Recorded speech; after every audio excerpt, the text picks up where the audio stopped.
understand something.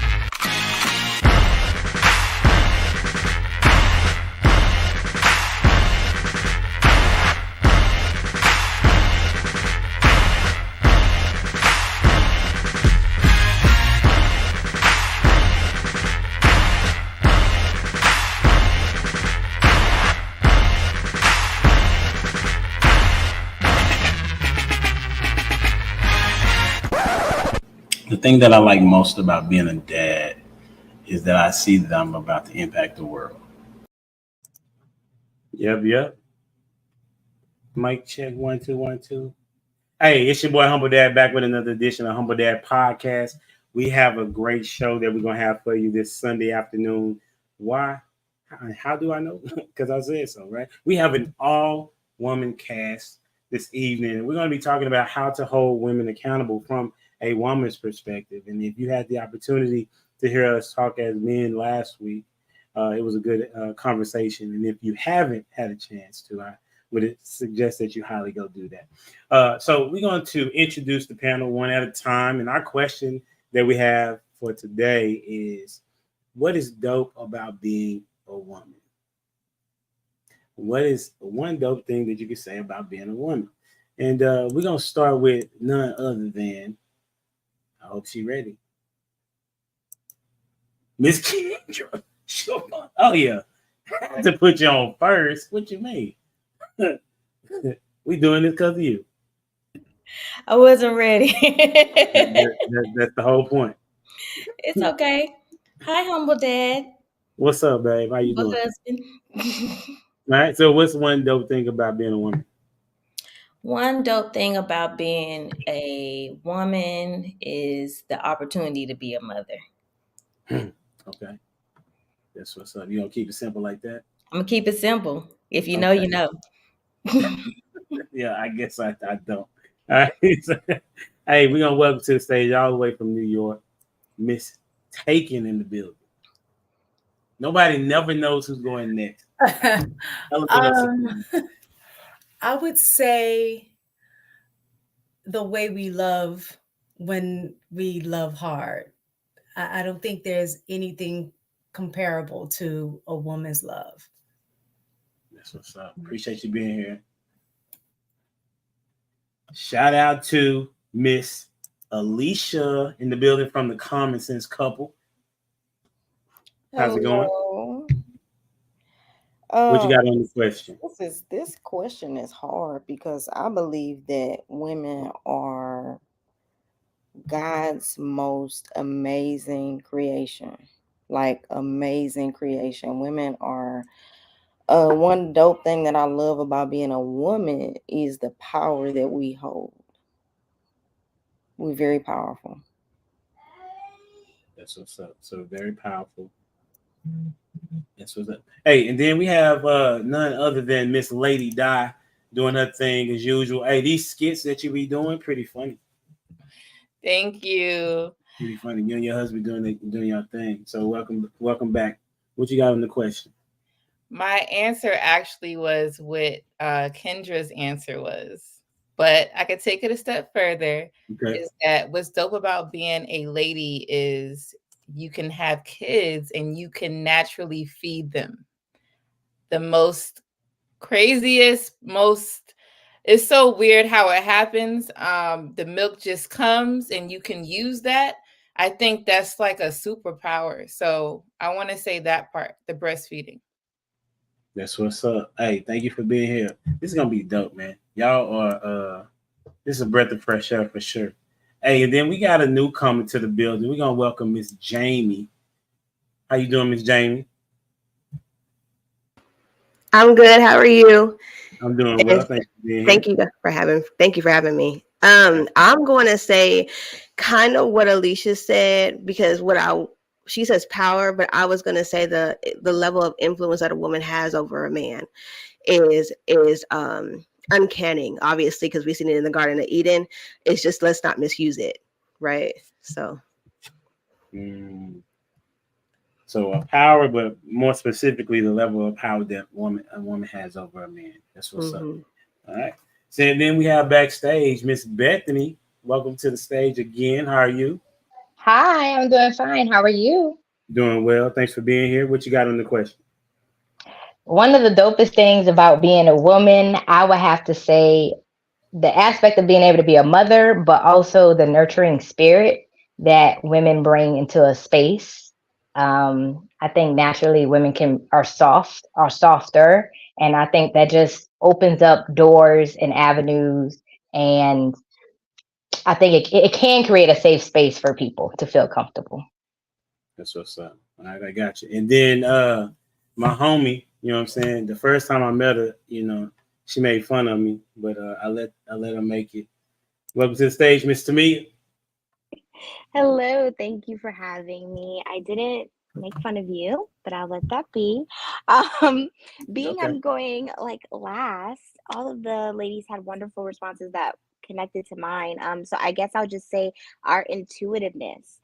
So from our bodies, our minds, so I think it's intuitive that our bodies create the breast milk, or we know the cries of our children, we know which one means hungry, sleepy, how we can tell how our husbands or our partners are feeling. We can walk into a room and just kind of like know what's going on. Typically, not to shoot at the men, but sometimes things go over their head and we're like, you didn't notice that, and it's just naturally because we're women. It's honestly a gift from God. And I think that's why Eve was given to Adam, because there's a sense of intuitiveness that a woman has, that is very necessary in life. So, yeah. That's what's up. Well, I appreciate y'all being here. I'm going to start with the very first question, then we'll transition to get to the point of the meat of the topic. But as you all know, when it comes to men and wanting to be, I guess, or known as the leader, there are some things that come with that particular job description, if you will, right? So I want to talk about, is it controlling versus covering? And I got this question from shout out to Chicago Rilla, who was having this conversation in a Facebook group and trying to find out, like, how do women see it as what the difference between controlling and versus covering, right? And we'll start with some people that probably have covered the topic before. We'll start with Miss Lady Di, and then you'll choose who goes next. Okay, so and this is controlling from a man, right? Yes, ma'am. So I think just the word in general, some people get triggered by it because everybody has some type of control, whether it's taking control of, let's say, simple things like cooking, or taking control of paying bills. You have control over something. It's just, I look at it as based on what you're good at or what works best for your household.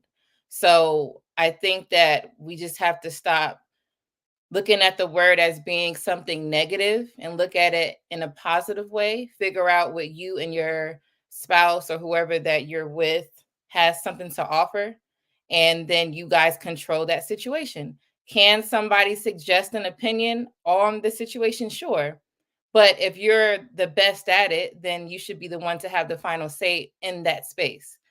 So that's what I have on this for now. All right, thank you. Who you got going next? Mistaken.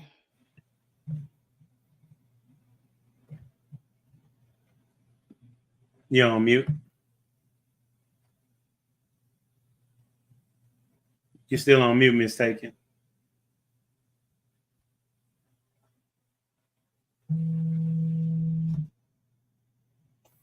Okay, here we go. I had hit something and then my screen went wonky, so I couldn't find where I was at.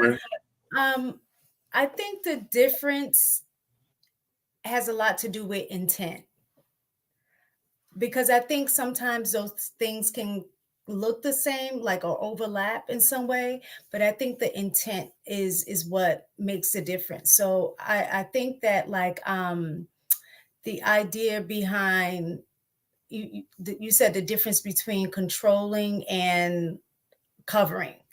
I would say covering is along the lines of protection, right? And so I think with the intent, typically when it is coming from a level of care, of saying why I don't need you to do this or want you to do this, and it's coming from a level of care to safeguard, you, I think that's covering.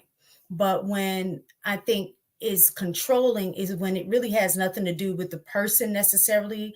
A level of care is more along the lines of your ego, or just wanting things to be a certain way because that's what you prefer, as opposed to it really being something that's going to be negatively impact you or your significant other.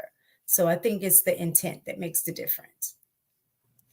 Okay. I'm going to go with Bethany.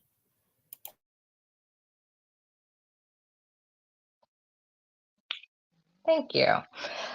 The difference, to piggyback off Miss Taken, I think with controlling, I would say the intent is about an ego stroke and it's no rhyme or reason. It's just because I said so.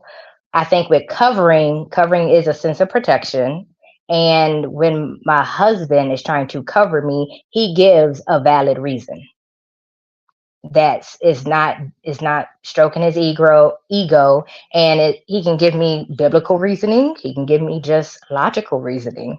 Being a man, he can see things that I don't see, and as a wife, I respect that and appreciate it, and we need that. That's what's up. Thank you. Next up, Kendra. Y'all caught me yelling at the dogs. Okay.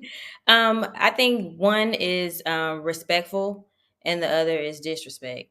And it really is that simple. And you know how it feels when you feel like you're being respected and how you feel when you feel disrespected.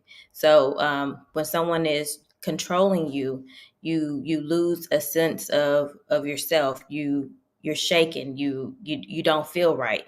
When someone is covering you, you're like, okay, this feels nice. Like I feel protected. I feel like, this person is caring about my well-being.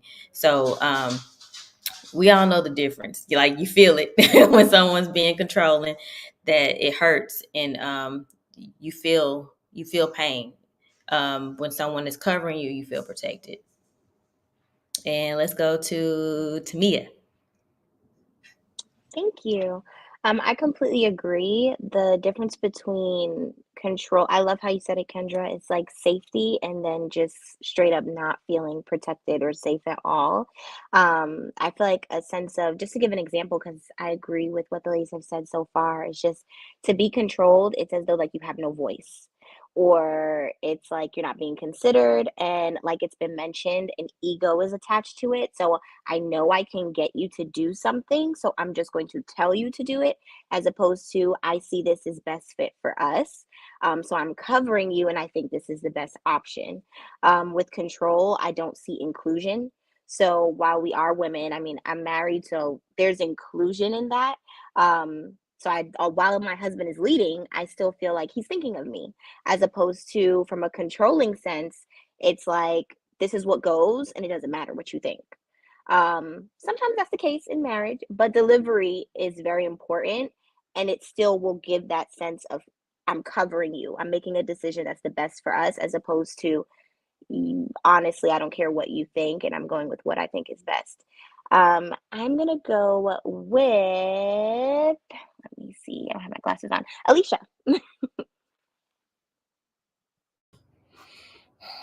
I agree with what all the ladies have said. Controlling is you feel like someone, or I guess it would be maybe your spouse or your partner in this situation, is taking away your freedom, taking away your free will. Because if it's a situation where they're covering you or protecting you or they care, that is something that you can feel, and you will lean into that. You don't feel like you're trying to, parent me or monitor me. So you definitely can tell the difference. And if you're in a situation where somebody is trying to control you, it's more than likely going to happen more than once or a regular occurrence. Jamie?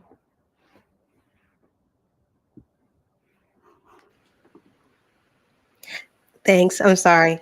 It takes a minute for that thing to unmute, but I don't think I have too much to add or disagree with. I think everybody said, you know, it's either respect or disrespect. Or okay, does anybody have an example though, like a for instance type situation that we can discuss? Like, okay, Oh, all yeah, right, absolutely. I was going to transition into a question. Hey, if you know me, okay. then you know. All right. So, like, say for instance, one of the big topics that come up a lot of times when you get into a relationship or a marriage is, should I have a friend of the opposite sex? Okay. Now, say your husband or your man goes, I don't want you to be friends with your best friend no more. He's not your best friend. He been waiting in the wings to be your man. I don't trust him. Okay. But he has a female best friend that he don't want to let go. He gonna tell you to let your best friend go. That's controlling, but he want to keep his best friend, or he keeps the best friend hidden. That's controlling. Now, if we're going to talk about a covering situation, right, and we're in a relationship and we're both saying, okay, like if you say that about my best friend, then I had to think that about you being best friends with this woman as well, right? Then it sounds like we both need to make a compromising decision to say, we're going to be each other's best friends, and both of these people are going to have to go. Does that make sense? Like, I think that's the way I've been put in that situation before. That's all I could give y'all. So I'm just saying. Oh no, that's perfect. I mean, we had that conversation, you know, typically on Monday nights, some similar to that. And then my transition question was right on point with what you were talking about. I mean, should your man be able to tell you what to wear? Now, I asked this question last week. I asked this question last week to the gentleman about, you know, should you be able to tell your wife or your woman how she should dress? And then they have their answer, obviously. And then my follow-up question was, what if they choose not to do what it is that you ask? So you can go check that out and see what they said. Right. So we're gonna start with let's say, should your man be able to tell you what to wear? Tamia, we'll start with you and then you choose who goes next. Oh, you saw my face. I do think that your partner should be able to have a say in what you should wear. Again, we go to the controlling and the covering. So if it's something, honestly, if you're a wife, you should be modest. So if there's something you thought it was real cute, you get dressed and then your husband's like, maybe not to this event. I think you should honor that. I think that you should respect that. If there was something that he was in and we felt a type of way, I feel like we would want him to honor that. So I think he definitely should have, and men should be able to tell you what to wear, but that I think it's conditional. So if that is your husband, if that is a partner that you trust, if that is a respectable man that you see, he respects women, he holds, he has mannerisms to him that you can tell he's not just trying to control you. He's trying to protect you and make sure you're presented well, because you're also an example of him, especially if you're his wife.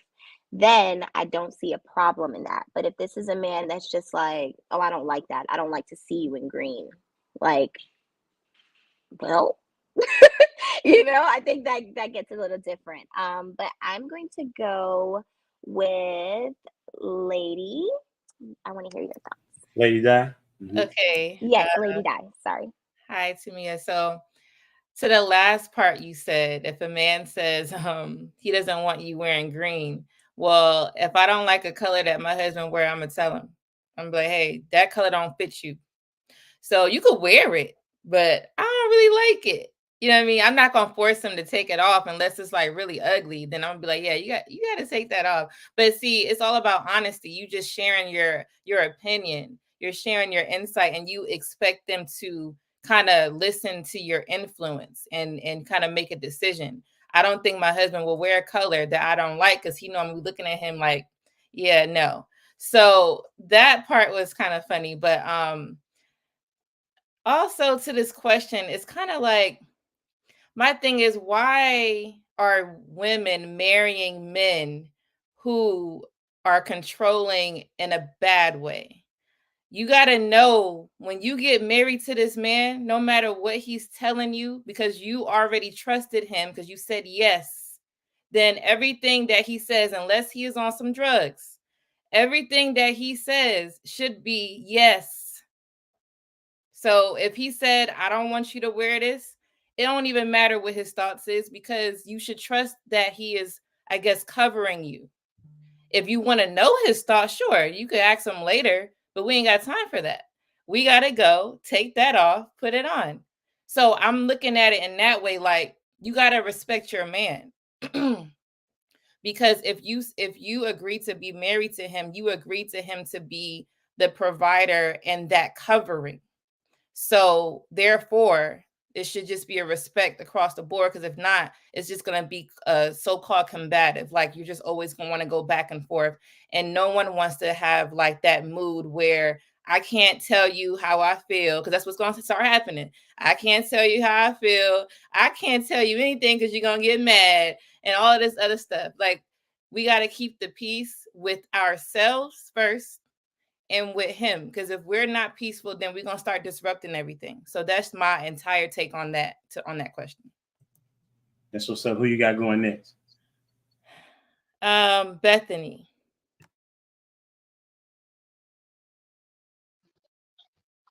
Thanks. Should your man be able to tell you what to wear? Absolutely. Especially if that's your husband. God has, in his divine plan, put him as head of household, head over you, head over the children. Let it go. Now, is everything in reason? Hopefully so.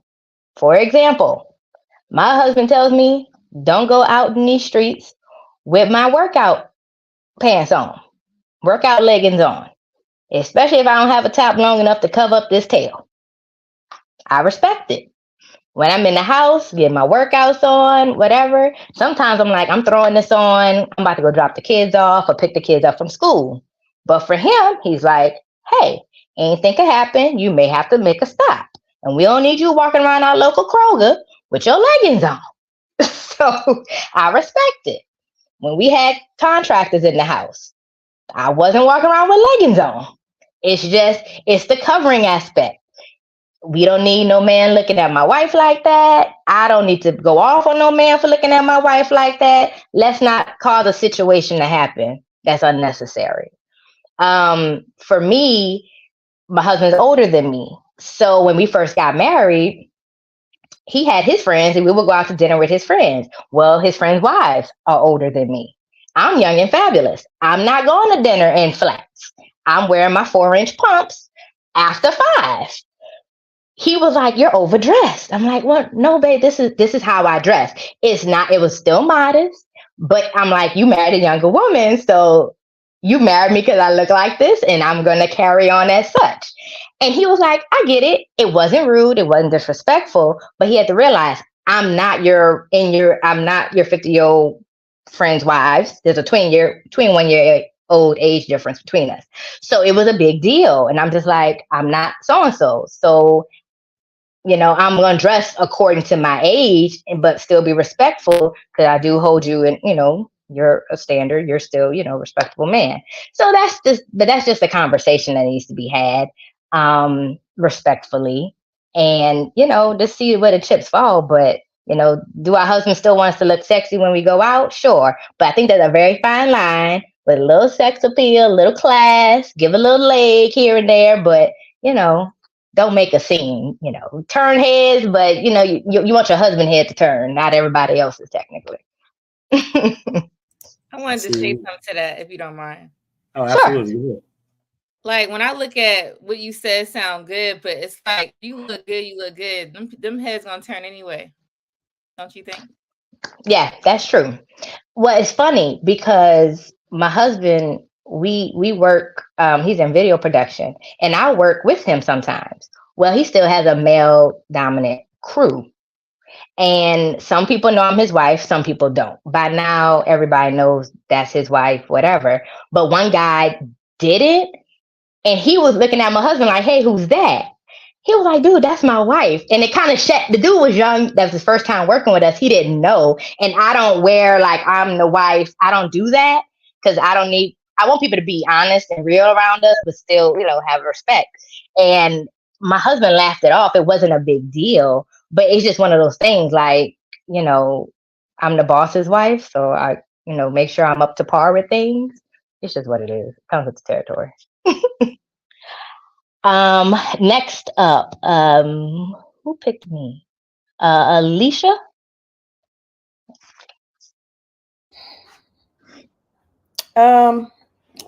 I think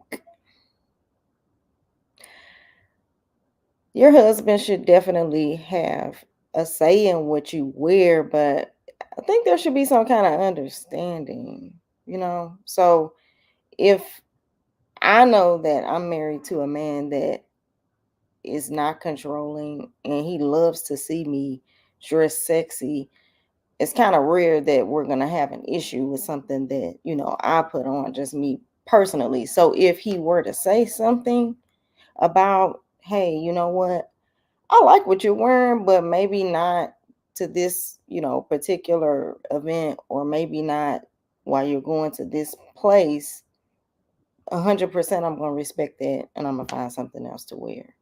But definitely if it's a spouse, or like all the time they're trying to basically pick your clothes like you're in first grade or second grade, no. And I'm going to go with Jamie again. Jamie, did you go? No, I didn't go. Okay, so I'm going to give a scenario, and I think I understand the question. I do agree that your husband or significant other that's going to be your husband should have a say so in your clothing, and I agree with Alicia when she said it should be like discussed in the beginning or understood. But let's give a scenario of a guy gets with a girl who dresses promiscuous, okay?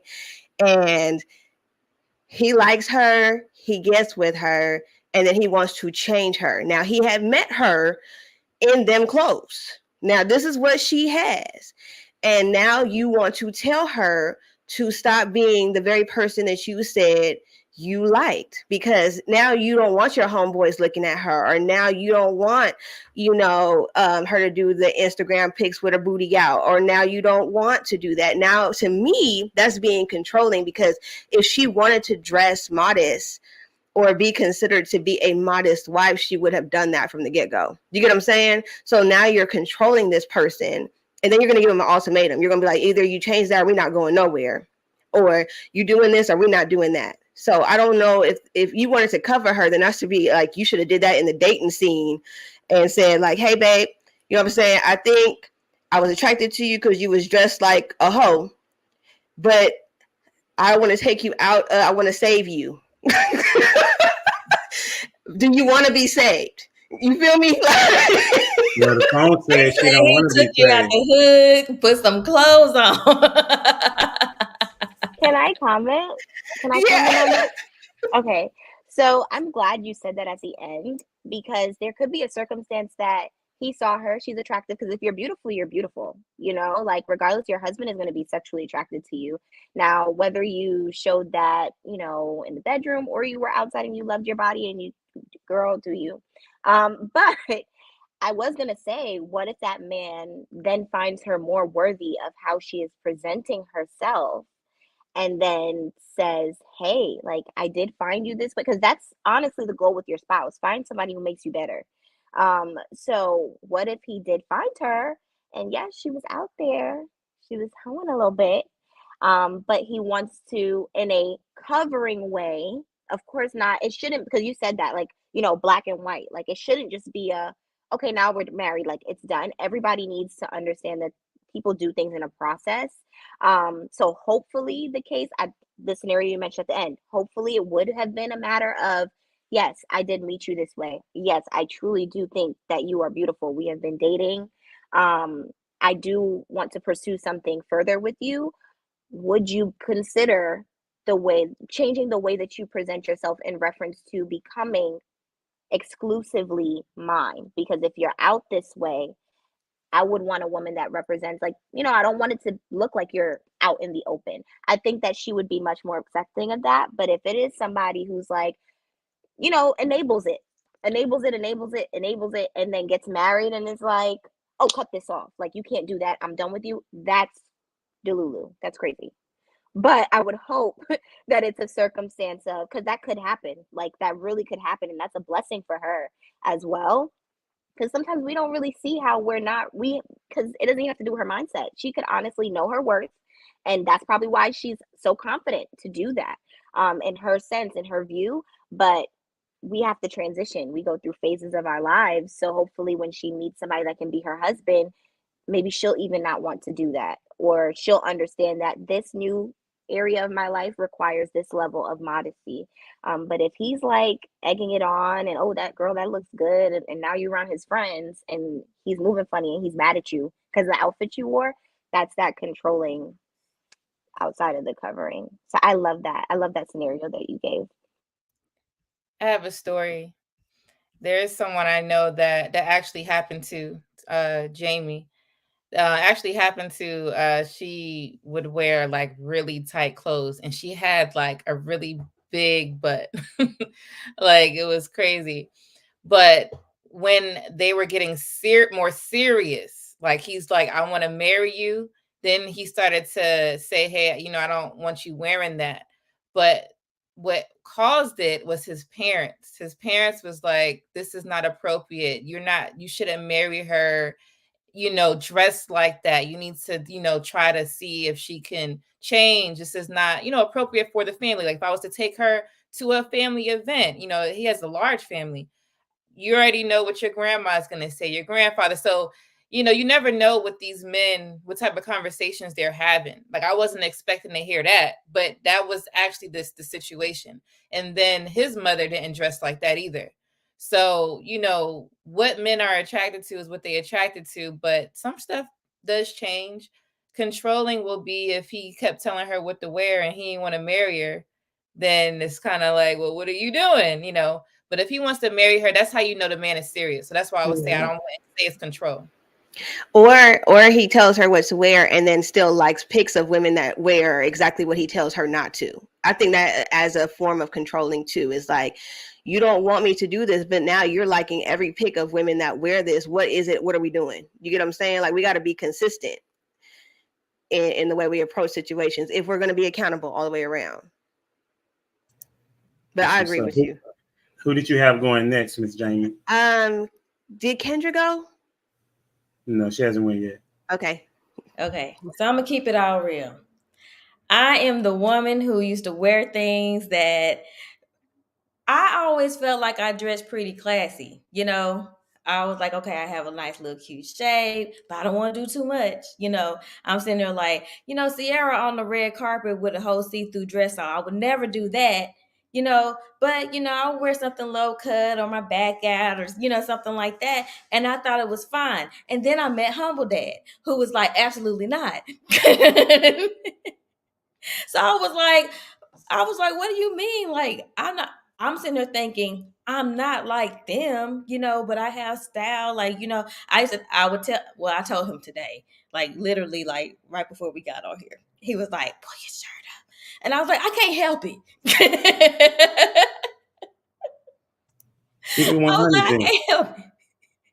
But so sometimes I think that he's overreacting, because I'm like, it's nothing wrong with what I have on. Like, you just tripping. That's just not what you want to see me in, so I'm having to learn the difference between the controlling and covering too. Like, I know that he is not controlling me and I trust his impact, but I'm like, I like how I look. I don't want to like change everything about myself because I'm with you. But at the same time, I have to respect his thought process as, you go out, you're a representation of me and our family. And, I just don't want, the wrong person looking at you and thinking that you're one way. So I am still learning. I am still a newlywed. Okay. I am still learning how to take that criticism, because I was like, look, I'm 40. Like when we got married, I was 41. I don't need you to tell me how to dress. I know I conduct myself as a woman. I am a pillar in the community. So like I'm having to learn. I'm having to learn how to, like, you know, take what he's saying and applying it in a way that is, you know, gonna make me look good in his eyes, and as well I still feel like myself. So we're still learning. We're still figuring that out. You shady for putting this question on here though, babe. I'm just saying. Well, it only seems shady to those that feel they are being shaded. You know what I'm saying? It's the same question I asked the men, literally. If you last Monday, I asked the exact same question. So I was like, okay, I didn't know that I was going to have a conversation with you. I had already had the question written down in my notes. You know what I'm saying? Who you got going next? Who's left? Mistaken. Have you gone? Okay. Unmute yourself. Let's go, Professor. Now, you know, part of me is I'm big on words. I think words have meaning. So when I hear the word tell, for me, I'm just saying me, my personality. I don't want to say trigger because it's not that serious, but the way that I interpret it is more like a child. You tell a child what to do, meaning that they have no say-so or response in what is being asked. Right. So I definitely feel like my husband can request, you know, in regards to, you know, me changing what I have on or whatever. And I would respect him enough to make that change. Right. So I don't have an issue with that. The only thing is in regards to just personal preference. And I don't mean personal preference and like, if I have on something too tight, he doesn't want me to wear, or I mean, along the lines of something more simple, like, that's just not my cup of tea. You know, like, I don't like that color, you know, something like that. I would get his opinion on that. But if he's just like, I ain't really feeling it, but I really like it. And it's not like he has a problem with the outfit being like too low cut or too tight or something like that, then I will wear it anyway, because it's more of a personal thing. I don't like that color. But again, if it's from the covering aspect of like, nah, I just think that's a little too inappropriate. Like, I think it's your obligation as a wife to respect that decision. I got a question. I'm sorry. Go ahead. Absolutely. So the last you have a question for the panel or somebody specific? No, mistaken. Okay. The last part you said, so if he, you know, expresses he doesn't like it for his personal reason, I'm just asking, why don't you consider that? Because that's his personal reason, which can, you know, should be considered too, you think? Not that it shouldn't be considered, but I do think it's like putting it out there. I guess kind of like the same thing of like,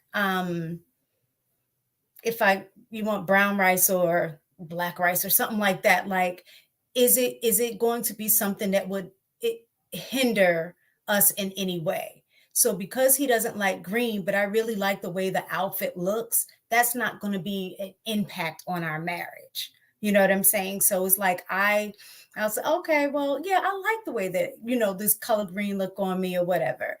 That's not going to make or break us. And he's not going to have a big issue with it. For him, he just knows a personal preference. The same thing, like back and forth. Like I may say something I don't particularly care. Like, you like these sneakers? Like he likes sneakers. And I'm like, they're all right. Like, and he's like, yo, I think these are hot. You know what I'm saying? And then he'll just wear them anyway. I'm not gonna be upset because he wore them and be like the whole day, like, oh, the sneakers are so ugly. It's just like an opinion. And I give him feedback, he gives me feedback, but is not a level of any kind of disrespect. So it's more like an opinion. You're talking about like those opinion type conversations. Yeah. Anybody else have a question or want to add something before we transition? How y'all feeling? Y'all doing okay? Yeah. All right, good. I'm putting on my teacher hat a little bit. I'm listening to some of the things that y'all saying. It's very interesting how y'all break down controlling versus covering. Um, if he is the leader, don't leaders have control? They're going to.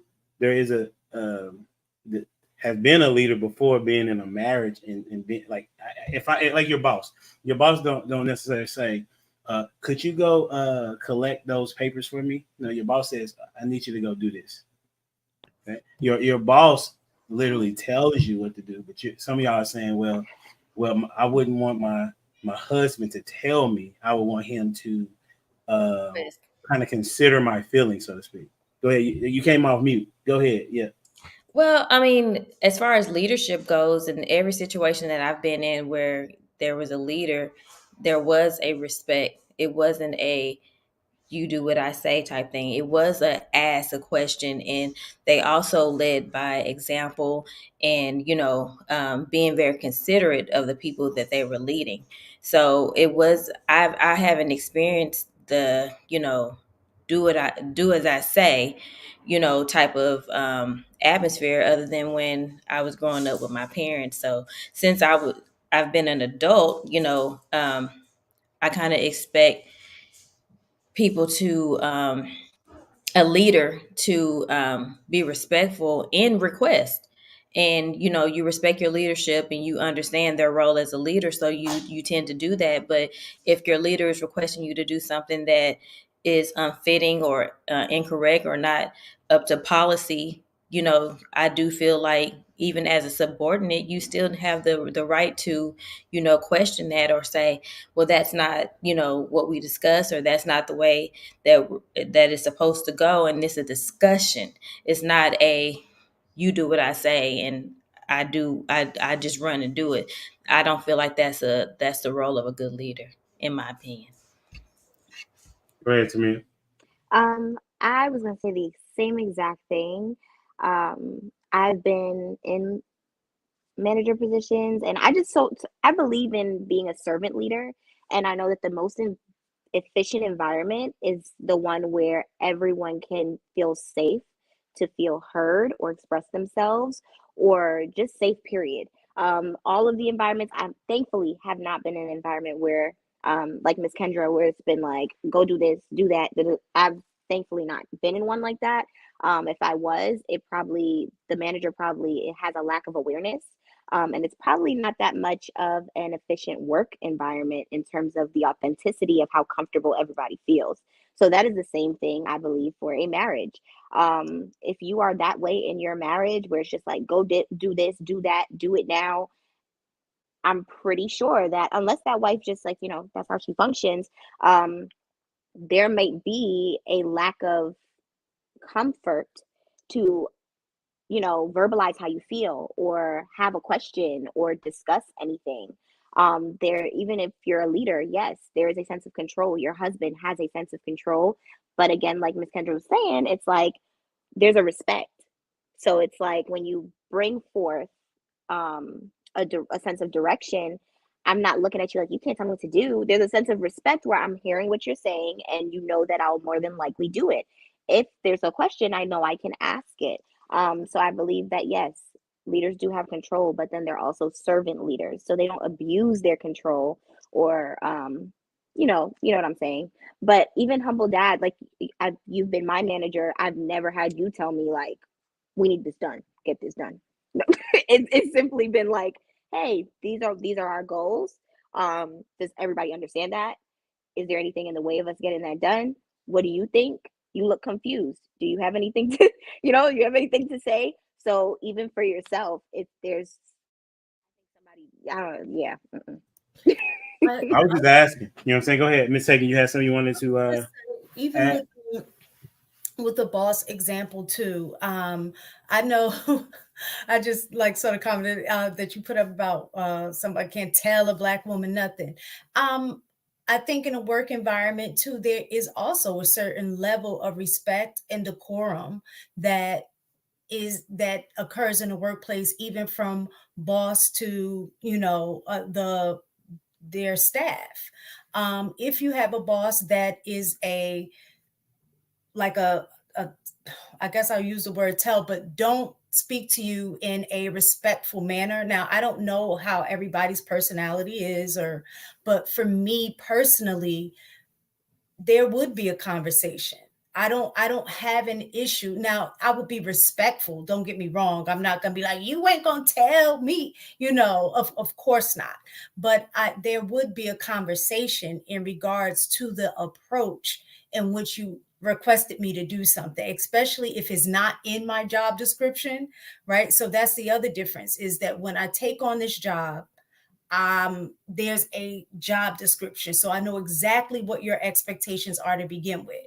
So if there's something that you're asking me outside of that job description and I'm not confused or I don't feel comfortable with something, I think that's room for me to have a conversation with you to ask the purpose or what have you. I know I had a boss that asked me to do something that I knew was illegal. I wouldn't say necessarily illegal, but not morally correct. And that is not something that I'm gonna just do just because you're my boss. No, I don't feel comfortable doing this. I know this isn't ethical.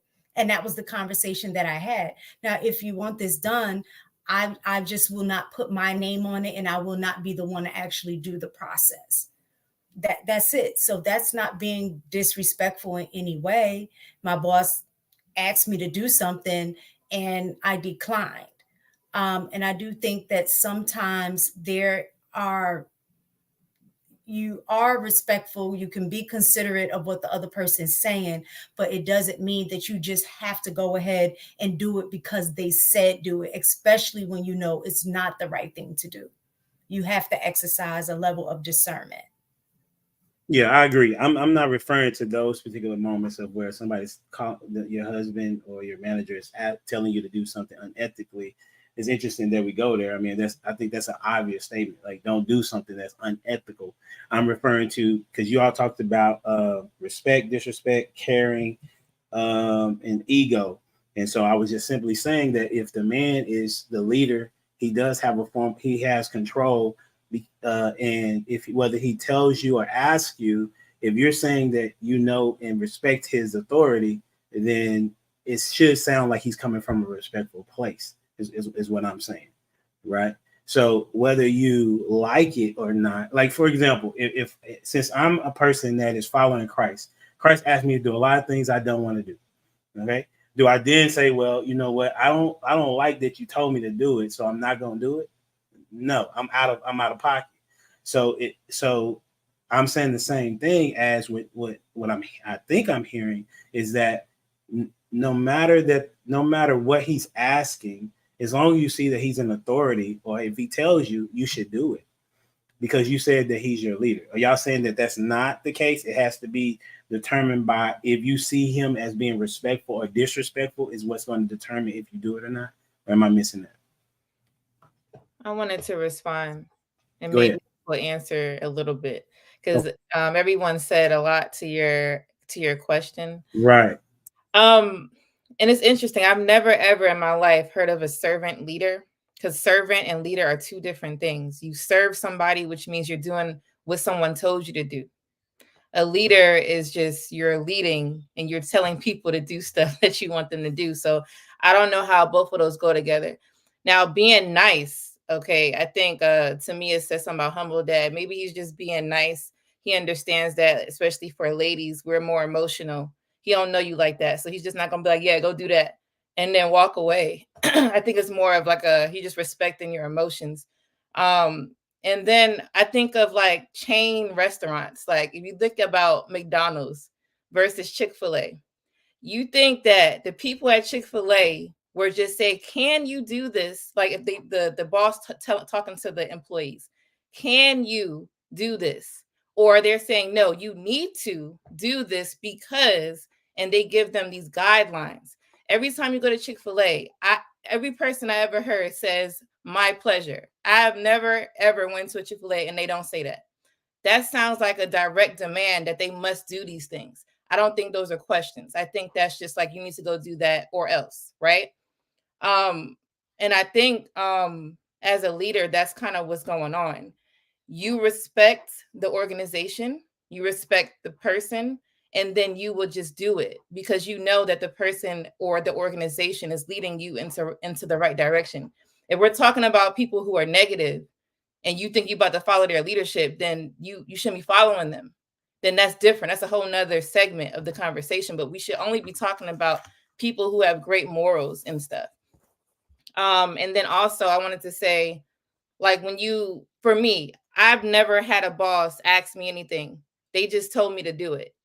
And that's just how it was. And it's been like that since I was young. Even in sports, I don't know how many people are in sports, or I used to be in sports and I used to dance.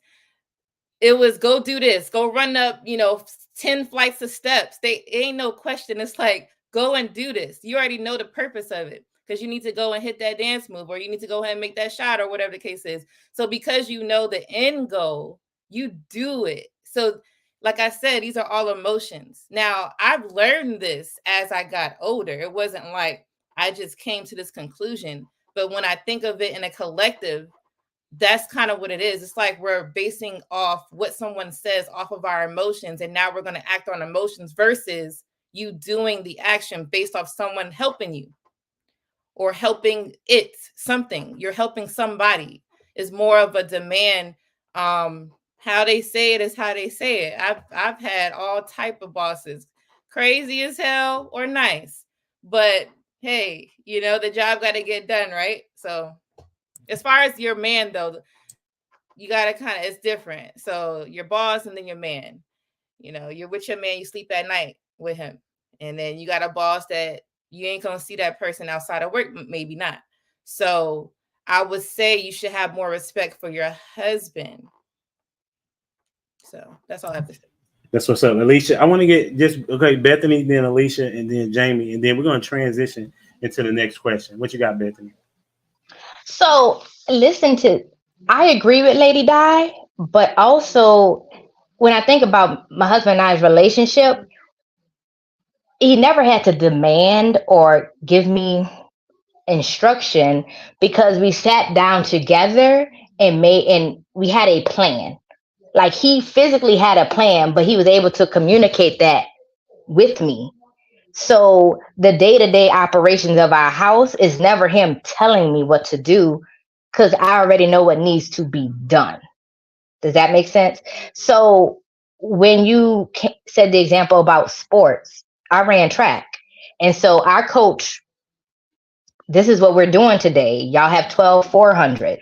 We're running 1 mile repeats. We kind of knew what we had to do. So it was a directive, but it wasn't constantly telling us what to do. You knew you get done with this, you got a 2-minute break, line up again. So it's never this, yes, it's the leadership. There's the coach. In my house, it's my husband. But when the plan is laid out, there's not demands being done on a day-to-day basis because you know how you're functioning, how you're running the household. So now, me and my husband been married for 8 years. We're on cruise control. It's a very comfortable state that we're in right now because we just know what needs to be done. So it's never this controlling cloud hovering over me like, oh, hubby woke up at 10 a.m. or 8 a.m. He tell me what to do, hubby. Like, no, I don't want to water it down to that and make it seem so. Marriage isn't like that. I hope people's marriages isn't like this controlling area of this space. You know what needs to be done. Y'all are a couple. Kids got to be picked up, dropped off, fed, bathed. House got to be kept up to a certain standard. Taxes got to get paid. Come on now. For sure. Did Miss Alicia or Jamie, did y'all want to say anything to this particular point?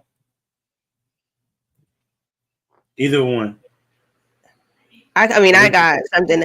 I think that, and I'm sorry, but I think when Lady Di kind of had said what Bethany reiterated was that there was an end goal. And so the whole time we were talking about leadership and jobs and role is, what is the role? Like, what is your role in your relationship. And if you understand your role, a true leader in the beginning of your relationship is going to tell you what the end goal is.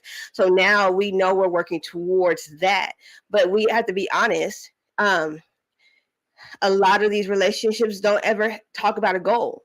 The goal was to sleep with the person and they kind of liked them and then they started a relationship. There was never a discussion of what this is going to look like if we go any further. And so and then that discussion happens when people are displeased or they're mad or they there's a couple misunderstandings or his underwear is on the floor and he ain't picking it up or he ain't washing the dishes or he didn't seen this. And so there was never a goal or a clear understanding of what each other's roles were. And so that's where the confusion comes in, or the wanting to hold each other accountable or not clear understanding, or he's being controlling. He want me to clean up everything, but he don't want to do nothing. Do you see what I'm saying? Because there was never an end goal. We just started sleeping together and then we just happened to really like it. And so now we married and we don't know what that looks like. You know what I'm saying? We didn't discuss what that was going to look like. That's a lot of relationships. A lot.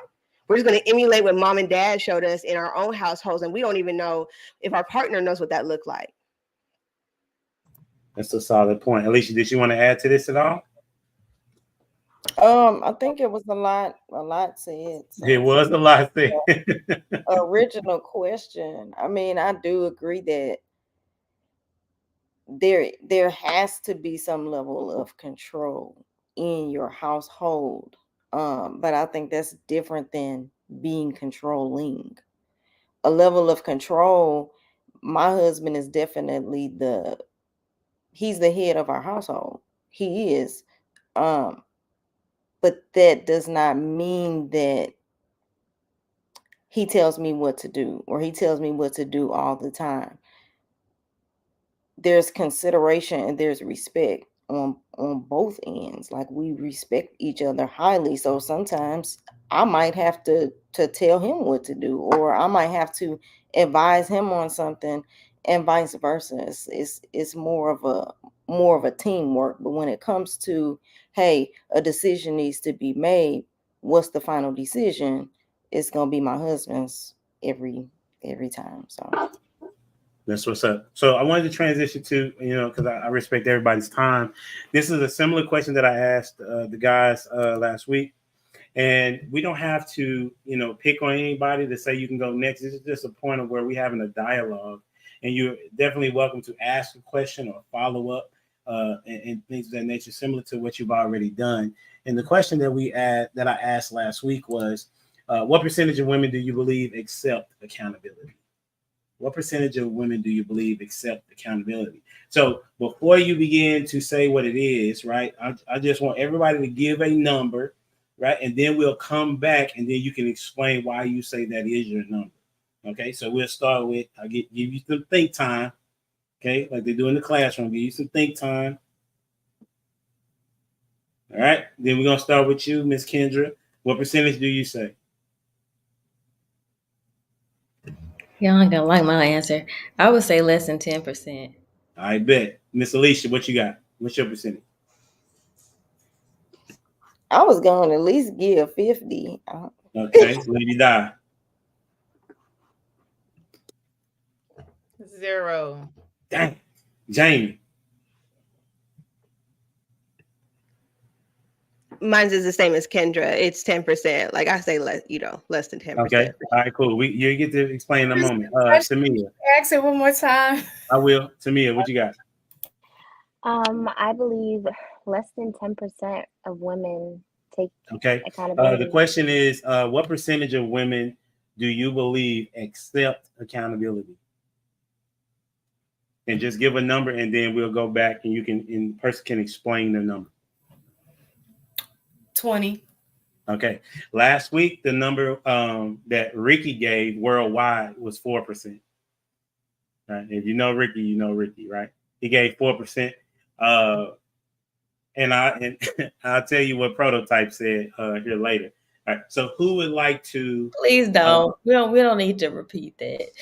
You go watch it because it was a very interesting take. So who would like to explain their number? Okay, go ahead, Ms. Taken. I truly believe in the 80-20 rule just in general. So that's where my number came from. And it just so far, just life, I've seen that reflected in so many different ways when it comes to just any situation that I think about. So that's where my 20% came from that 80-20 rule. All right. Anybody? Who's Me, next? I'll go. I believe it's under 10%. And we've had conversations like this on your podcast on Mondays, Humble Dad. But for one, just I'm gonna take it down the line. For one, as women, naturally, when we grow up, we are a little coddled.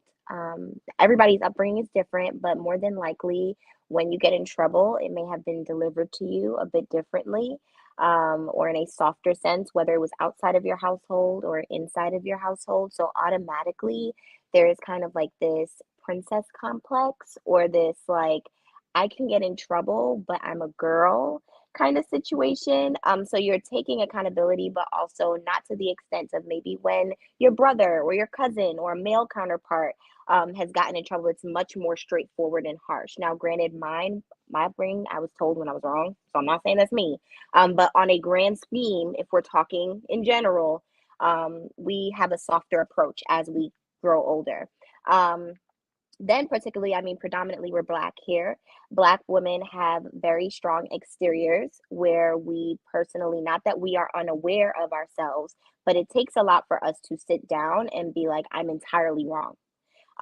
So we may jump to explain our perspective first, or this is why I did what I did, or this is why I felt XYZ, or made this certain decision, as opposed to just listening and saying, okay, yeah, I was wrong. Because a lot of our lives, we get told we're wrong in circumstances where we knew we weren't. So now it's kind of hard to decipher, okay, where I need to just completely accept accountability for the circumstance. Um, and honestly, just as a woman, we are very emotionally driven.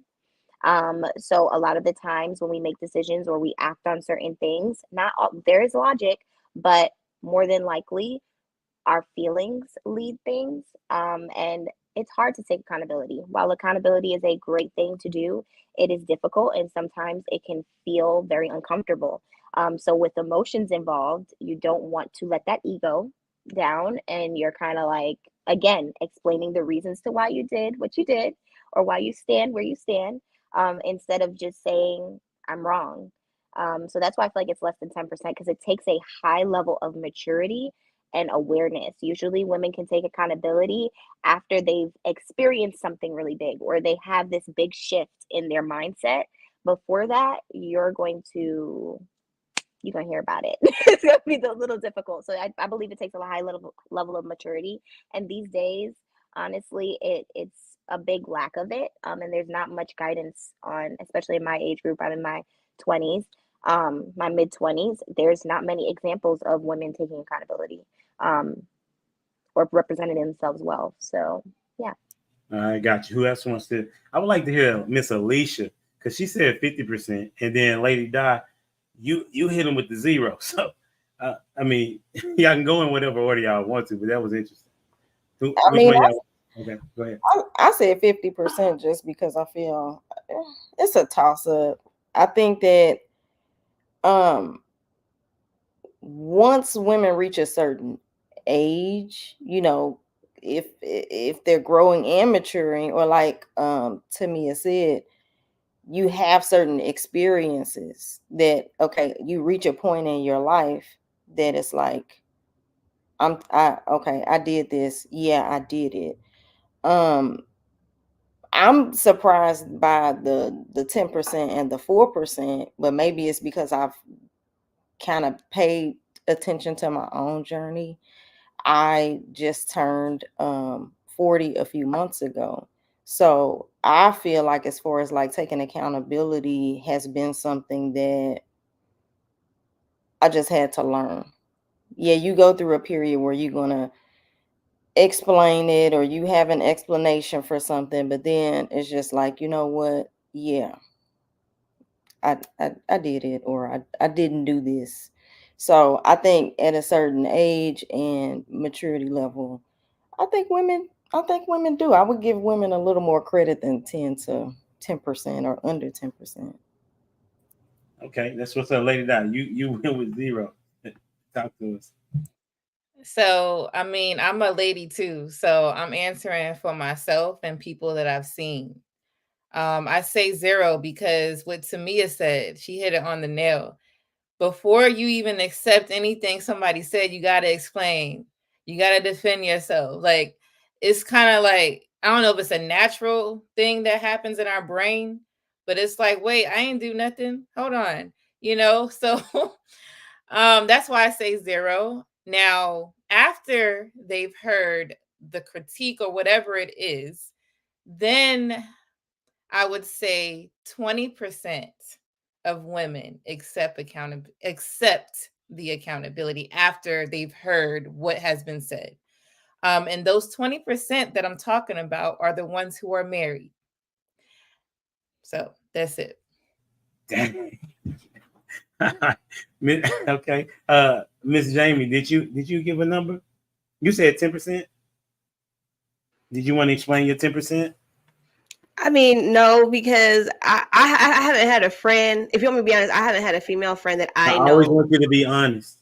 that has taken accountability. Now, for me, like I'm going to be probably doing it and telling you I'm doing it while I'm doing it. If so, I take accountability at the forefront. I'm like, I'm about to go through your phone, or I'm about to do this, or I'm going to do this. And yes, I enjoyed it. And we may need to call the police because I might hurt you. So I've just kind of always, I've called the police on myself. Like I've called the police on myself. So, and that's just because I would prefer at the forefront to have all guards, you know what I'm saying? Just all safety for everybody.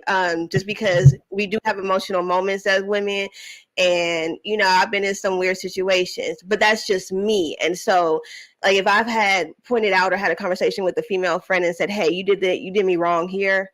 It's never been that. It's always been like, what are you talking about? I don't understand what you're saying to me right now. And I'm like, I don't understand how you don't understand what we're talking about.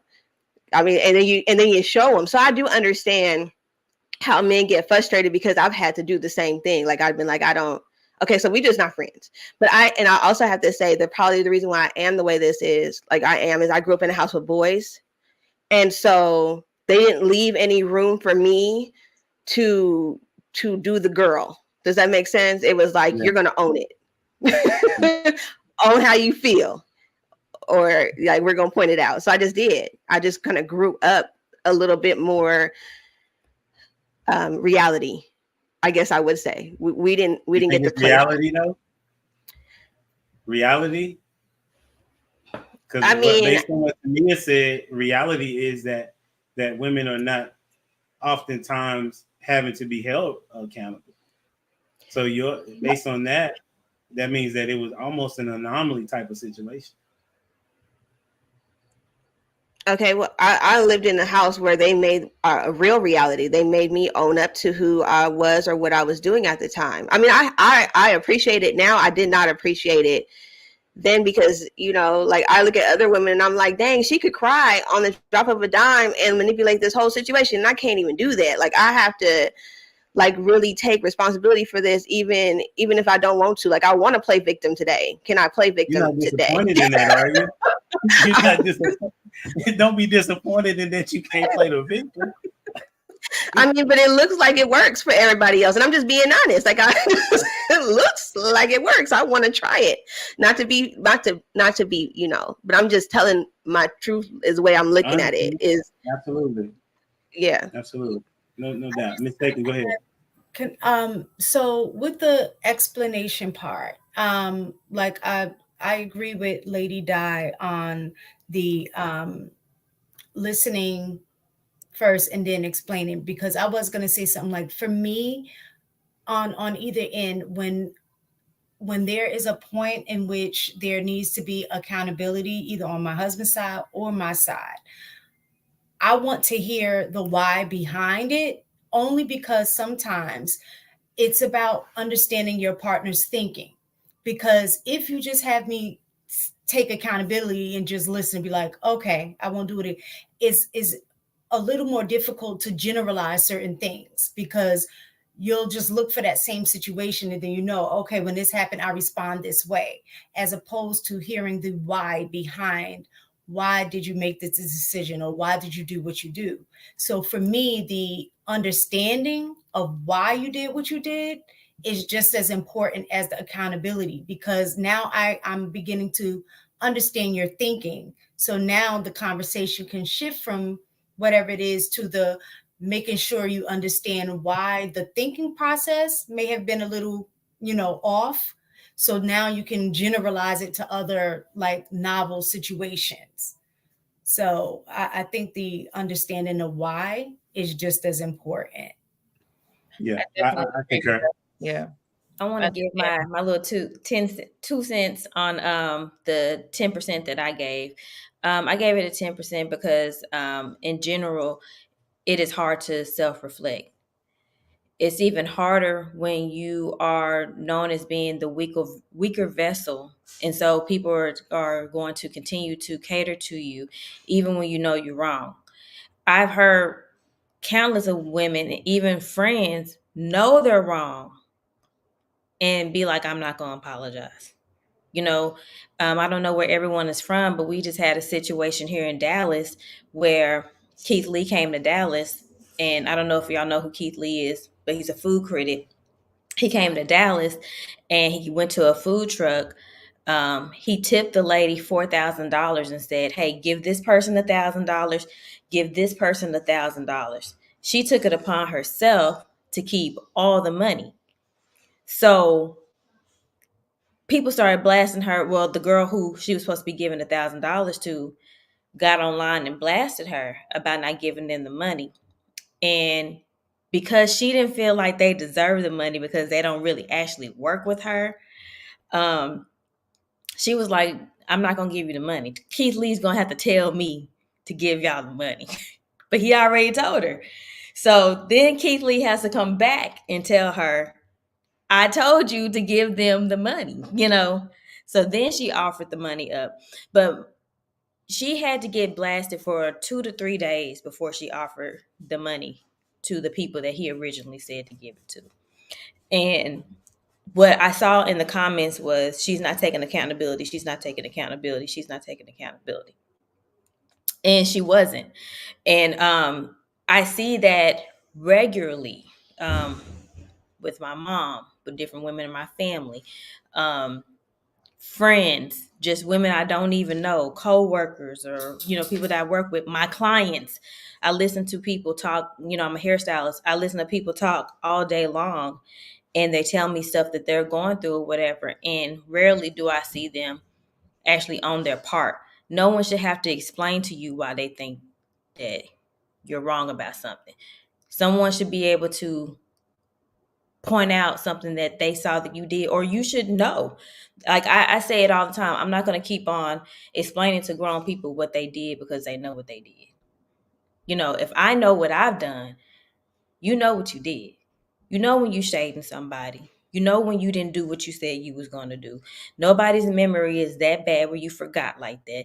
Like, stop it, And then when you do say something to someone, to a woman, the first thing is someone's going to get an attitude because they feel like they are beyond reproach.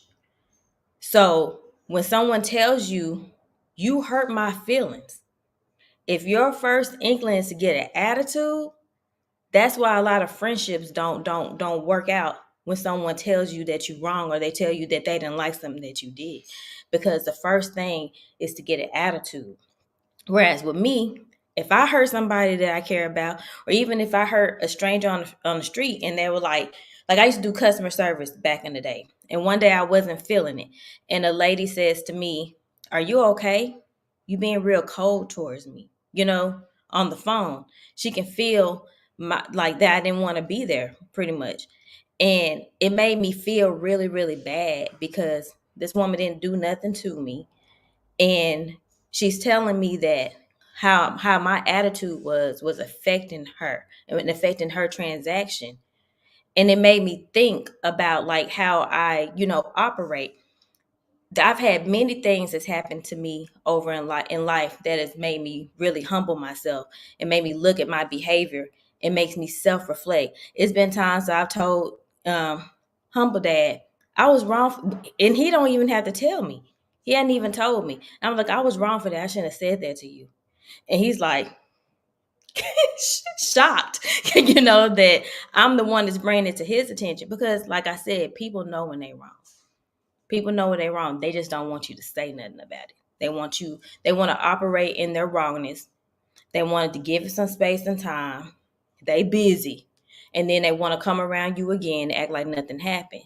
And it's like, no, we ain't gonna keep doing that. We're gonna start calling people out for the stuff that they do. And if it work out, cool. And if it don't work out, cool. But you gonna know. We gotta stop being silent. That's what's up. I'm gonna get to the reason I don't have a percentage, but it's definitely low. When I brought this conversation to well, I'm a math coordinator, so to speak, where I teach teachers and coach teachers and teach students, right? And so I'm in this group of women, and I'm the only male in there, and all of them are Black women. And so I told them about the podcast and how it was doing. And then I told them about the topic that I was going to be doing today.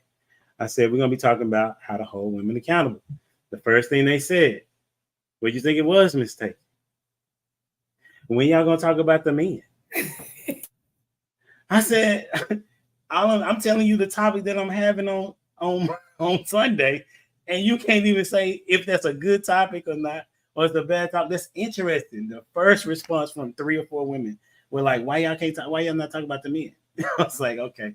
So y'all not even gonna do this. And then every time they had a conversation about relationships, it was always the men's fault that they didn't have a man.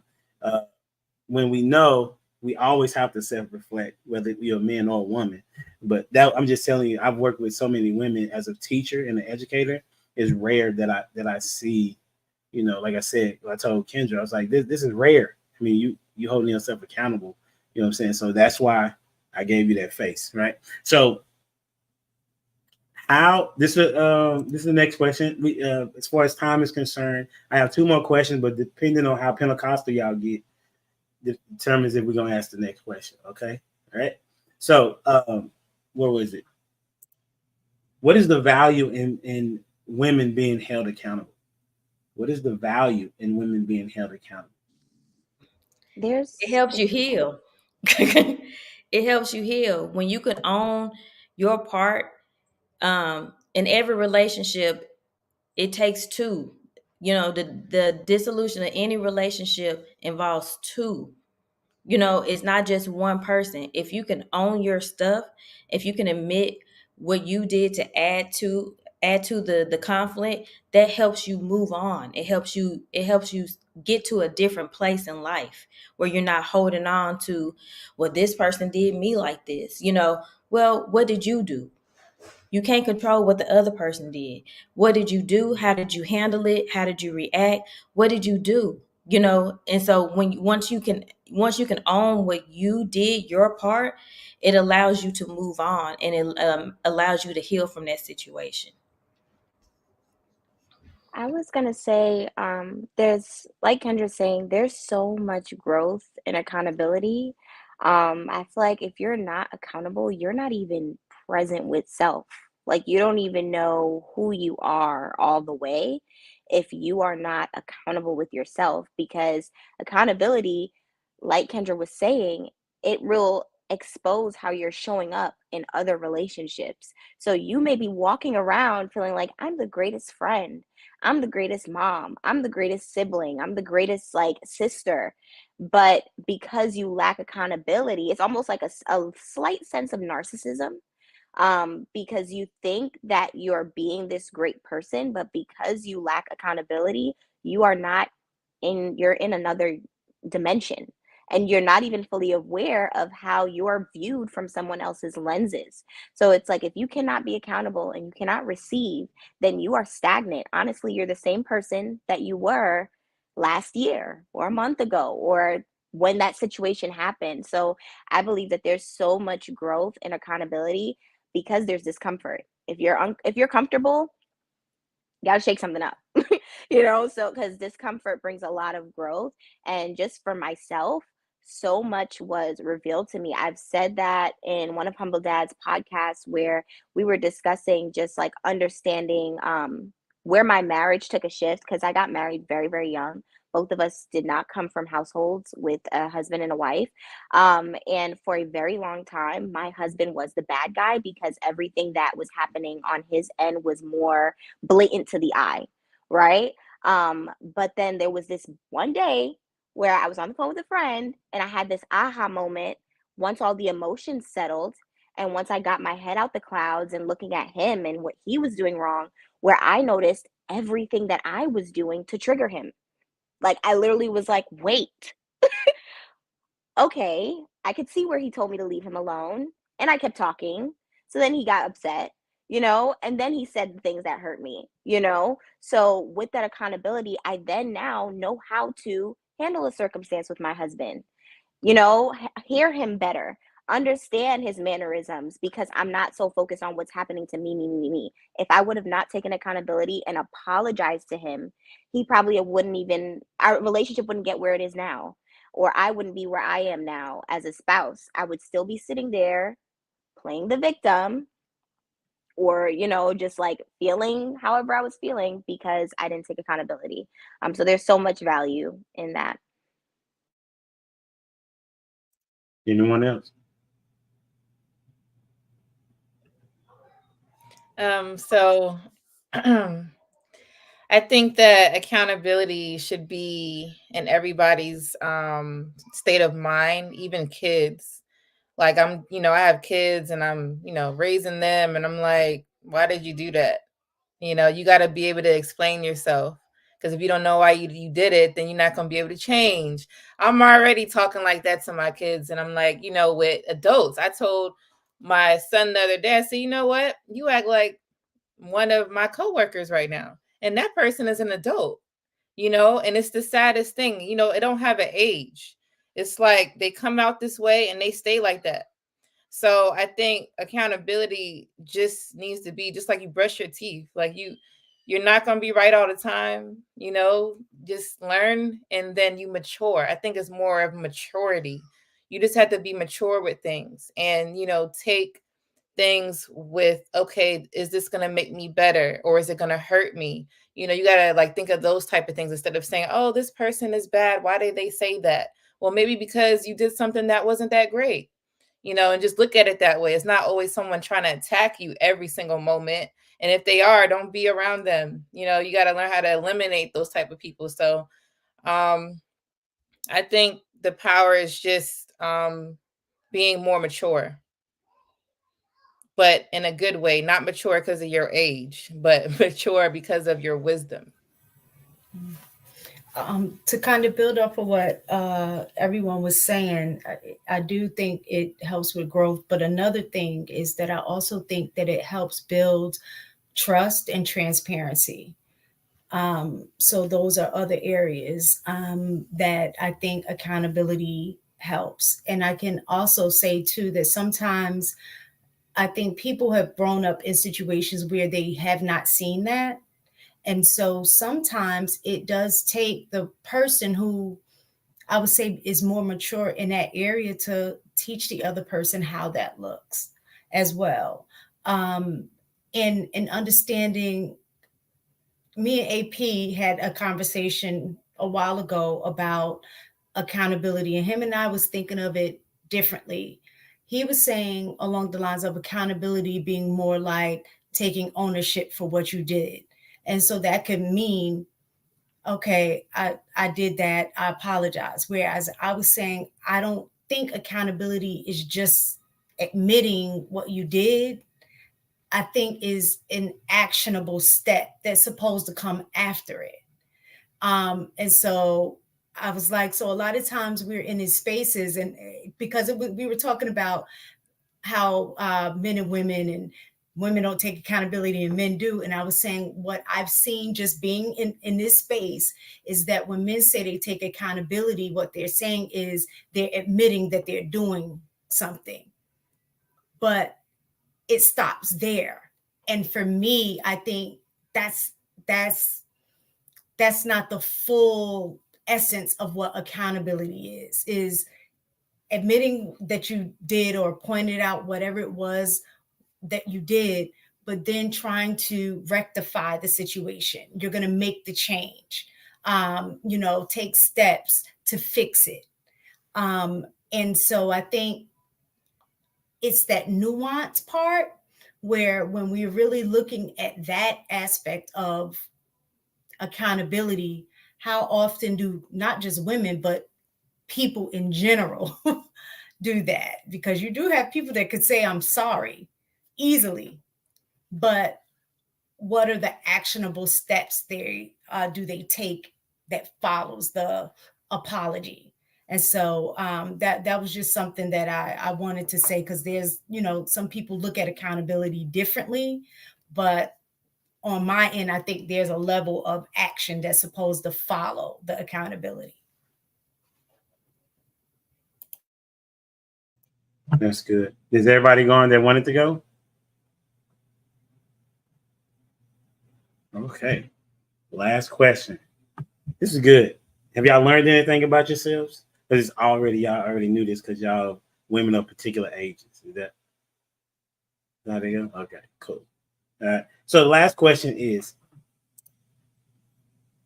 how can women hold each other accountable? How can women hold each other accountable? I seen some faces, so that means y'all got some thoughts.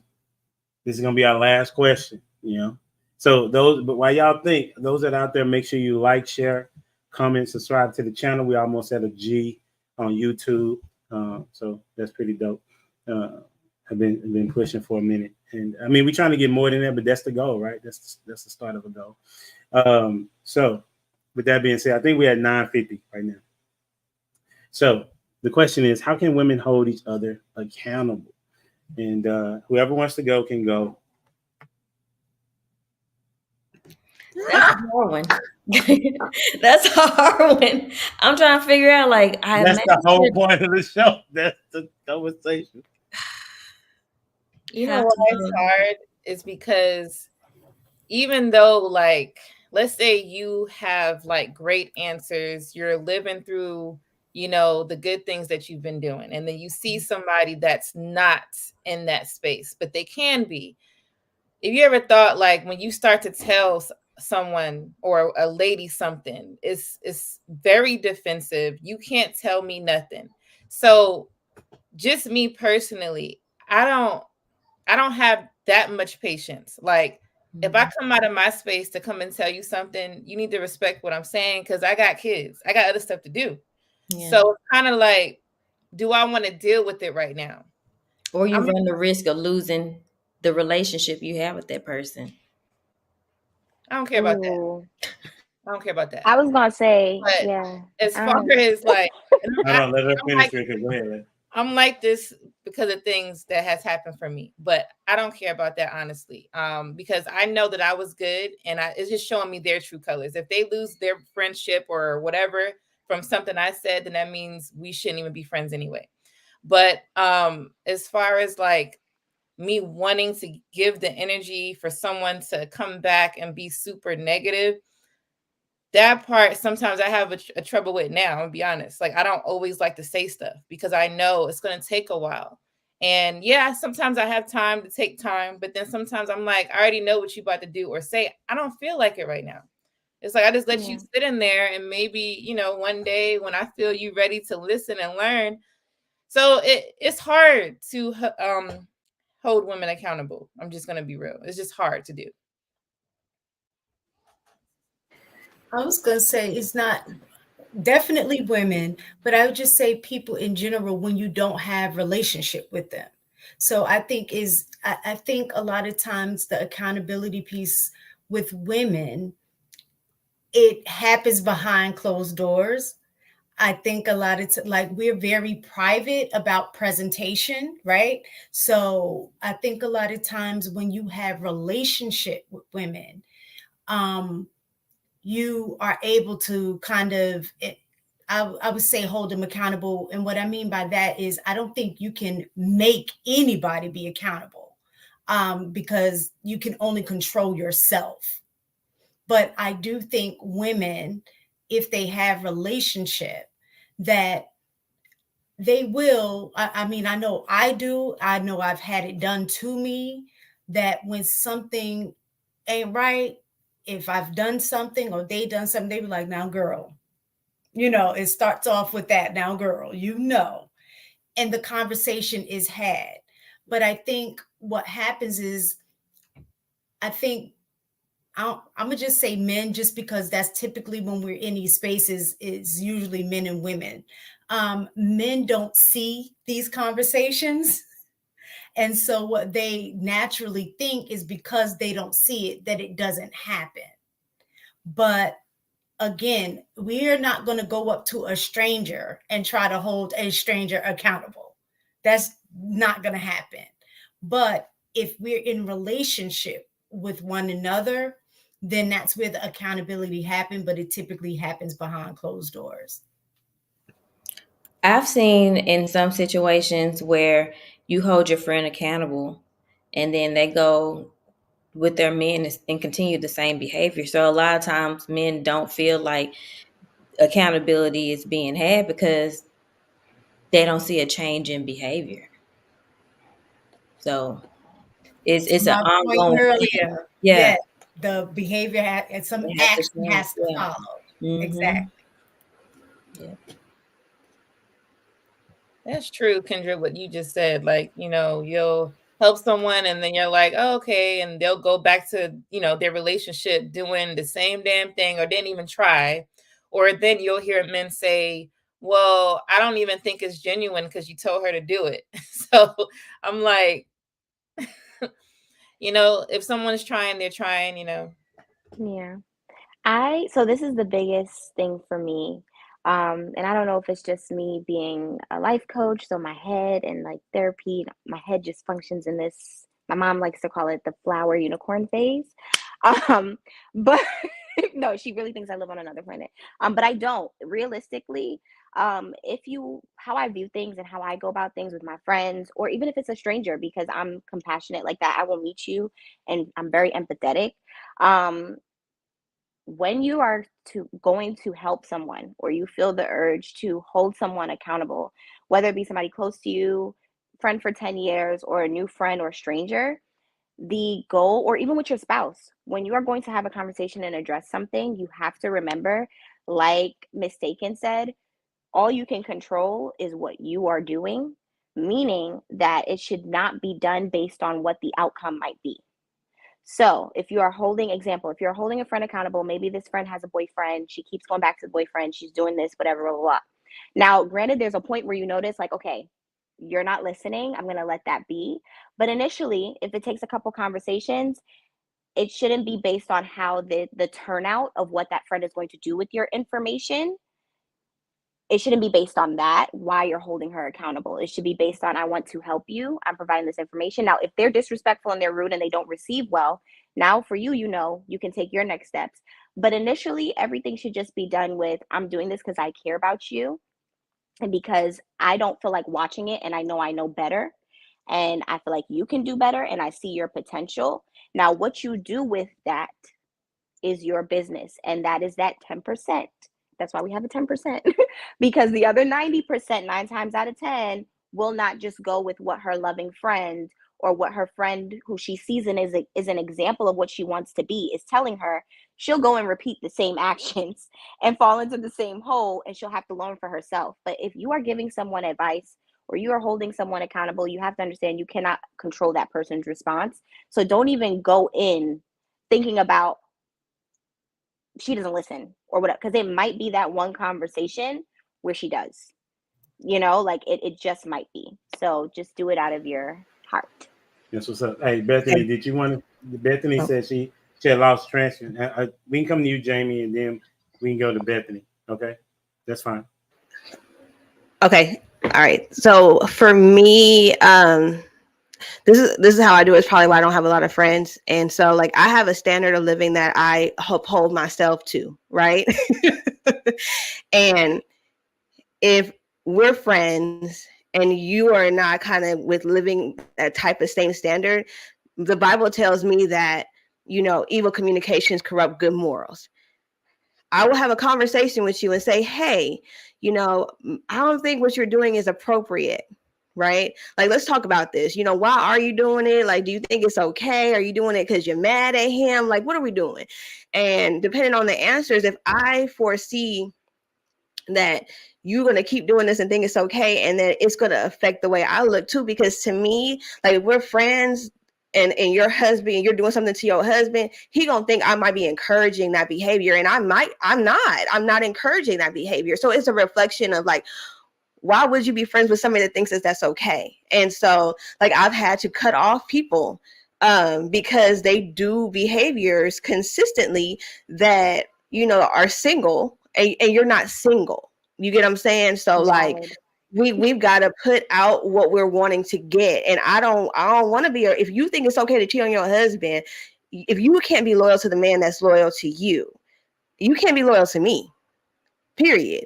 Like, because that man's paying your bills. I'm not doing nothing for you but listening to you sometimes. So like, I can't trust you. Like, I just can't trust you. And so sometimes holding somebody accountable is cutting them off. If they lose enough friends, maybe they'll be like, maybe I don't need to do this no more. Maybe this is not the life that I should be living, because those type of people, they're gonna make excuses for their behavior over and over and over again. They're gonna say that you were jealous of them, like all of that. I've seen it. Creating your own boundaries. Yep. Creating your own boundaries. Like, you know, if you have a friend, every time y'all supposed to meet up, they're late. Consistently over and over and over again, you finally say, hey, I don't like the fact that you're late all the time. Like, I have to stop doing what I'm doing to come. You know, I could be doing something else and you don't call or anything like that. That's holding them accountable. Now that you've held them accountable, you have to create your boundary. So that means the next time y'all supposed to be meeting up, if they're not on time and they haven't called to say that they're running late, get your stuff and go home. You have to learn, we have to start teaching people how to treat us, and that teaches them, okay, well, shoot, like, the next time somebody called me to go somewhere, there's a possibility that they may stand me up or be like, they won't be there when I get there. So maybe I need to plan a little bit better to make sure I get there on time. We have to start, you know, creating a clear boundary and a clear line. Once you cross that line, you know, I'm not going to continue with my same behavior too, because at this point, you know, I've held you accountable. I've told you. So at this point, you know. So now you're disrespecting me and I'm good. You know, we can still talk. Hello? Where are you at? I went home. You know, you didn't call me. Like, my time is valuable too. But that's just an example of things that we can do to hold our friends accountable, hold other women accountable when they do something. You explain to them, you communicate to them what you don't like. They continue to do it. I'm good. You cross the boundary with me. That's what's up. Hey, we're gonna let Bethany have this the last part, and then we'll be out this piece in a minute. Go ahead. Alicia didn't get to speak. Oh, she didn't? I apologize. Okay. We'll get Alicia. Go ahead, Bethany, then we'll get Alicia. Oh, okay. Are y'all getting feedback? I'm in my car. Yes, you give me a little feedback. Is it bad or? Make it sound like birds. That's my kids' tablets. Y'all turn that down. Okay, so with the accountability of women, how in my friend group, I think my friend group from college and now as grown-ups, we've done a very good job of that. Just because if someone's activities or appearance or whatever was not appropriate or just something that we didn't agree with, we will pull them aside and tell them. We've had interventions for a couple of the girls in the group. And that's because you're a reflection of all of us. Because people know us and this, that, and it's like, okay, well, you know, that's not gonna fly in this group. For one example, we had a girlfriend of ours, had her boyfriend and everything, great guy. He had to come to us and say, hey, can y'all talk to y'all girl? Because I'm not rocking with this. This is not acceptable. And we did. And they're not married, nothing like that. It didn't work out. But at the end of the day, we've sat girlfriends down and said, look, what's going on? What's going on in life? Why are you doing this, and this? Why are you acting out? And I think you can only hold people accountable that it's hard to hold a stranger accountable. Why would they respect you, listen to you when you're gone 2 minutes later? You have no value in their life, and no say so. I think we can do it graciously and in a loving manner. But like some of the ladies said, after so many times, I'm just not gonna rock with you anymore. You have to know that you're gonna lose a loyal friend over your actions and over your lifestyle choices. And they have to live with that. And if they value your friendship, maybe they will take what you say into consideration. But if they don't, then that just lets you know where you stand with that friend. And I think we have to be okay with that. And the same thing goes in the family dynamic. The aunties, the moms, the sisters, whatever, family members, you have to be able to put them in check in a loving manner. But after so many times, it's like, well, they don't want to get it. And that's okay if they want to get it because that's their life to live. But I'm not going to let you bring me down with you with your choices. That's good. That's good. I appreciate that. Hey, Alicia, on you. I think I'm like Jamie. It's probably why I don't have many friends. Anytime that I was in a situation to hold, especially another woman that I felt was a friend or close friend or, cousin or whatever accountable, it just never really worked out well. Even if I felt that they were wrong about something, I presented to them, or maybe I'm in a situation, like I've been in a situation where I had two very good friends that were dating the same man. But one of them was actually living with the man. She had kids with the man. And the other friend was like, well, I'm going to keep seeing them because they're not married. That's not cool. You know what I mean? So, and then the friend that was with the guy. Are you okay, Tamia? The friend that was with the guy found out about, so then now none of us are friends, so it's like you do have to have a certain level of relationship with a woman. But even if you do, like we have been friends since like elementary school, and it still just ended bad because I'm like, I'm not getting ready to sit by and watch this. So I don't know. If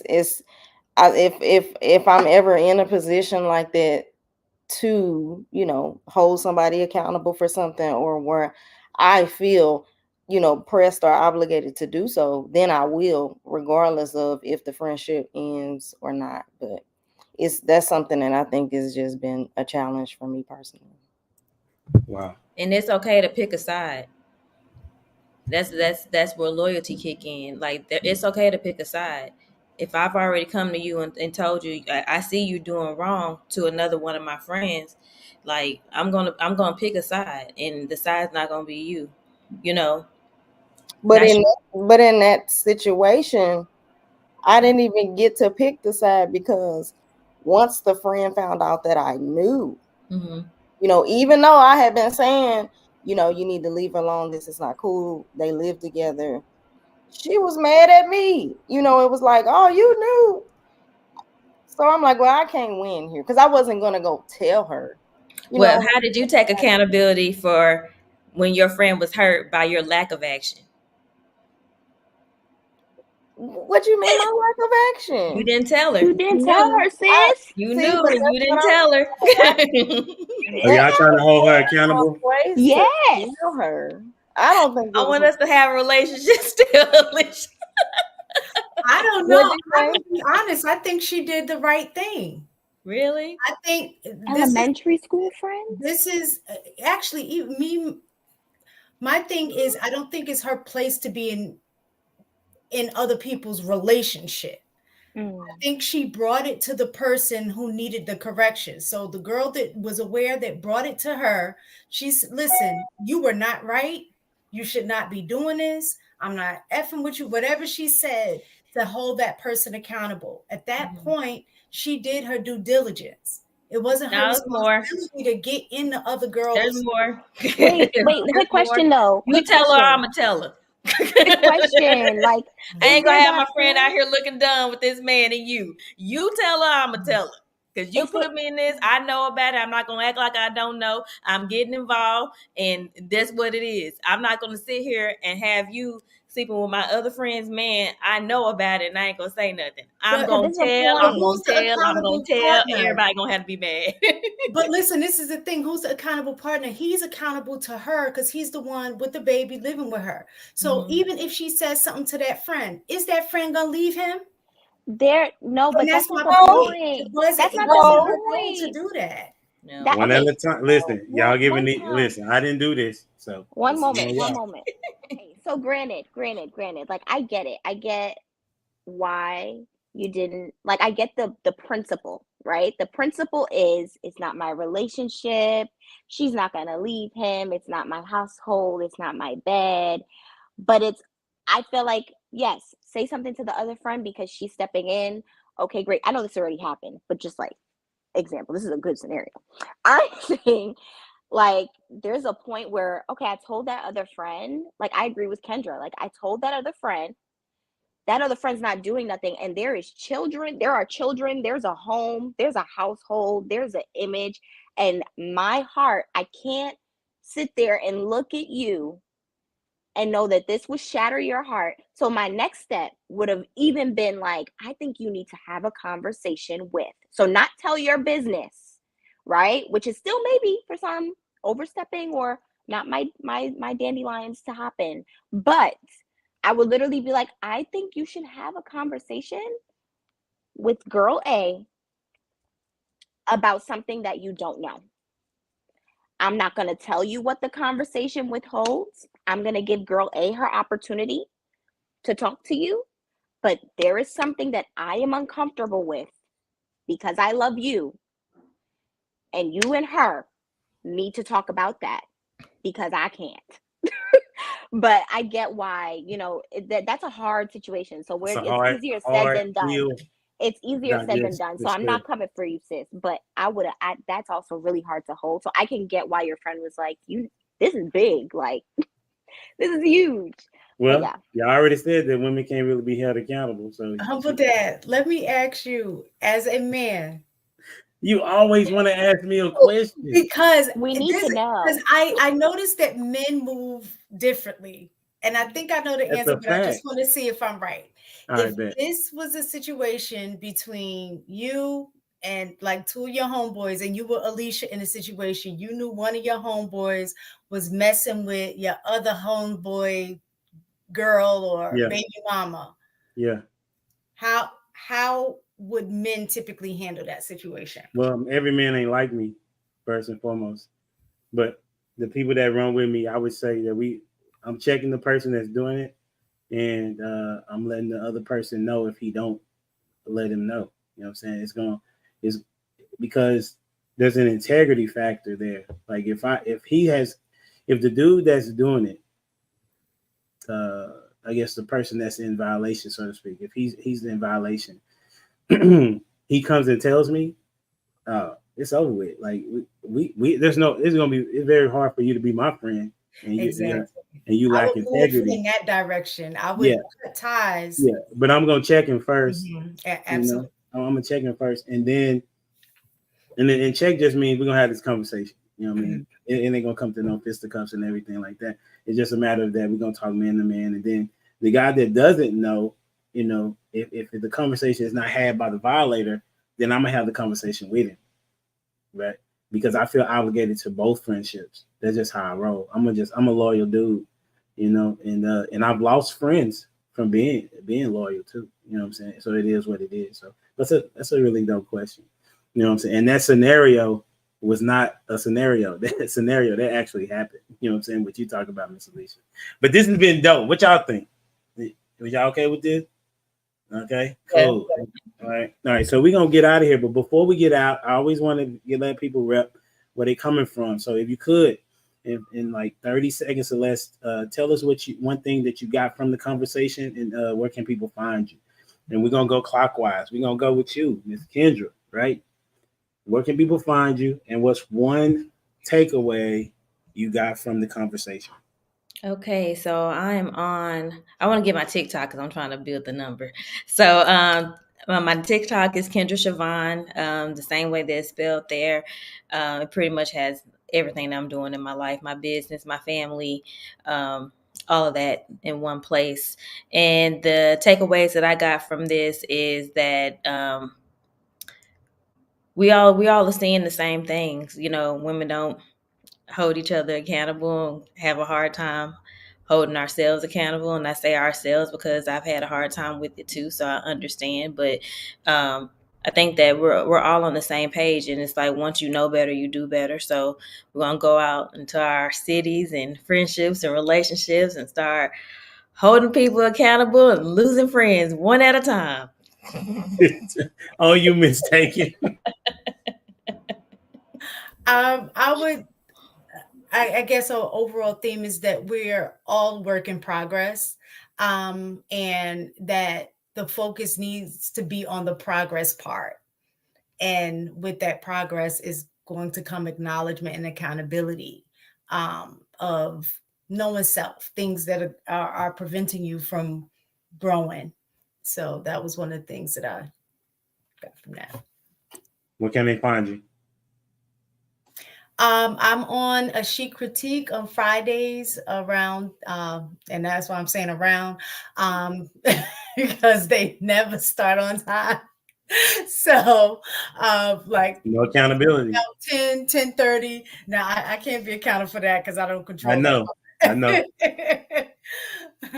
Around 10:30, maybe 10:45.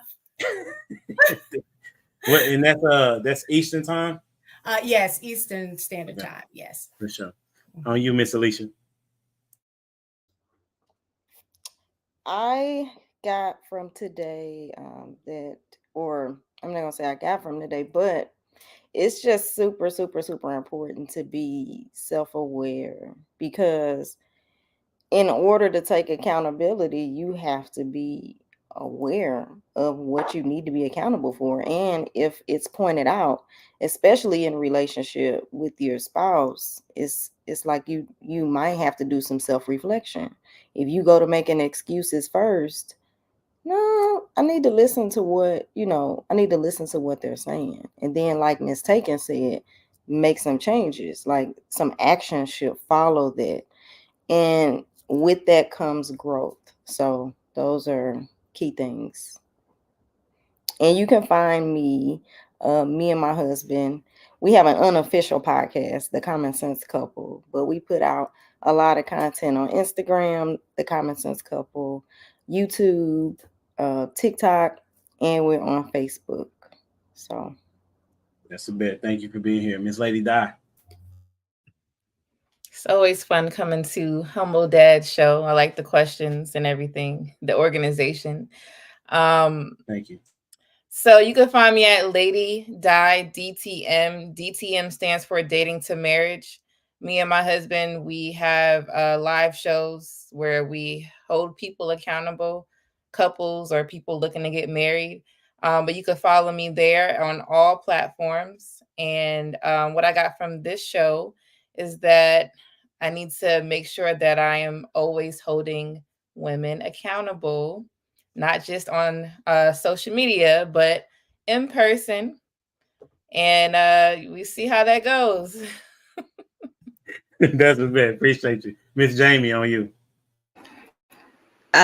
Okay, so I want to thank you guys. This was actually great. I wasn't expecting to enjoy this as much. And so what I got from this today is that there are real women out here who are living life and growing and taking accountability and changing and trying to make a change within our community. And that's beautiful. Like, that's exciting to me, because sometimes you do it and you're like, am I the only one?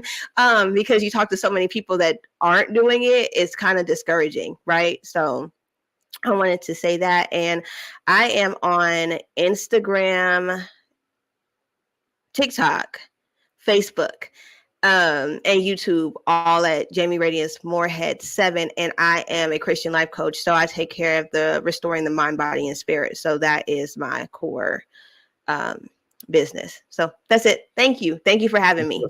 Thank you for being here, for sure. Tamia, on you. This was a great show. I like this. Usually I'm outnumbered by the guys. So this is nice. This is pleasant.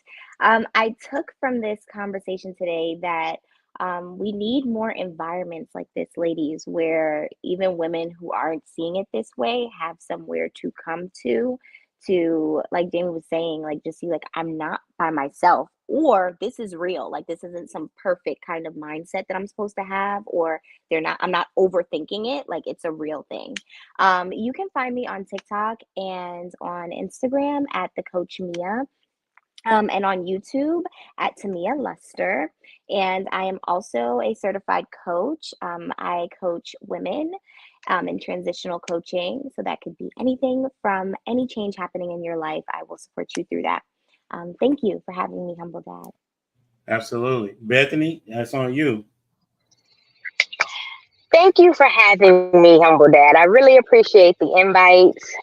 Love your platform. I've been rocking with you since you've been on the Lapeef show, and yeah, you're doing amazing work. It's been lovely meeting you ladies and participating in this. This is needed. I think it's a great opportunity for women of all different backgrounds to come here, and we're not venting, but we're can agree to disagree on certain topics and just what's going on in life. And these platforms are necessary, so I appreciate that. I am not a content creator as of yet. I'm a wife of one, mom of two, and we run businesses. So I don't have the time right now, but I love these marriage talks and family talks. I think that's great. I can be found only on Instagram at Bethany_Elena_. So don't post much, but I can repost other people's content, and I'm a like and subscribe to the channels I enjoy. Please do. Please do. This was dope. I appreciate the conversation as always. And shout out to Miss Kendra, Miss Kiki for even giving me the idea to do this. And it was easy to find.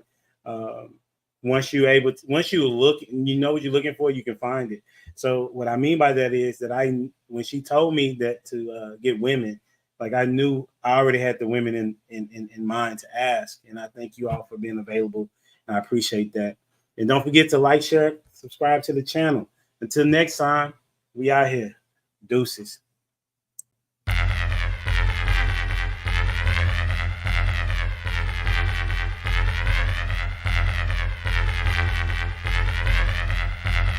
The boy is dangerous.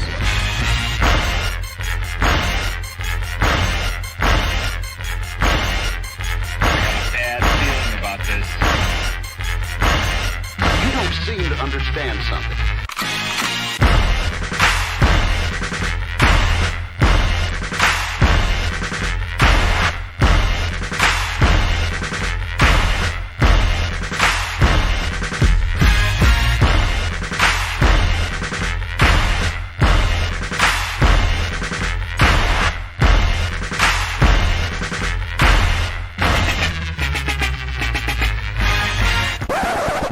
The thing that I like most about being a dad is that I see that I'm about to impact the world.